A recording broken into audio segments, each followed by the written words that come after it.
আমি এমনিতে ভালো ছেলে, তবে এইবারই প্রথম ফেল করেছি তা নয়। তবে এইবারে বাবা বলেছে যে ফেল করলে এমন প্যানান প্যাদাবো যে 7 দিন বিছানা থেকে উঠতে পারবে না।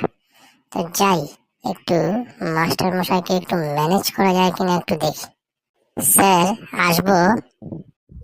ও তুই? তোকে দাঁত পেতে দাও।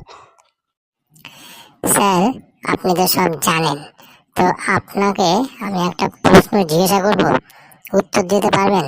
আর যদি না পারেন তাহলে আমাকে এ গ্রেড দিতে হবে। হারামজাদা, তুই আমাকে চ্যালেঞ্জ করছিস? না স্যার, শুধু উত্তর দিলেই হবে। ওকে, বল তোর প্রশ্ন। স্যার, কোনটা বৈধ কিন্তু যুক্তিসঙ্গত নয়, আবার যুক্তিসঙ্গত কিন্তু বৈধ নয়, এবং না যুক্তিসঙ্গত না বৈধ? না, ছেলেটা তো মহা দড়িবাজ। এসব উত্তর তো আমার জানা নেই। দেখ, এর একটা এ গ্রেড দিয়েই দিই।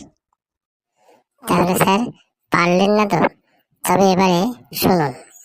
স্যার, আপনার বয়স 50, কিন্তু আপনার স্ত্রীর বয়স 23। এটা বৈধ কিন্তু যুক্তিসঙ্গত না। এখন আপনার স্ত্রীর 25 বছর বয়সী একটা বয়ফ্রেন্ড আছে, এটা যুক্তিসঙ্গত কিন্তু বৈধ না। এখন আবার আপনি আপনার স্ত্রীর বয়ফ্রেন্ডকে এ গ্রেড দিলেন, এটা না বৈধ না যুক্তিসঙ্গত।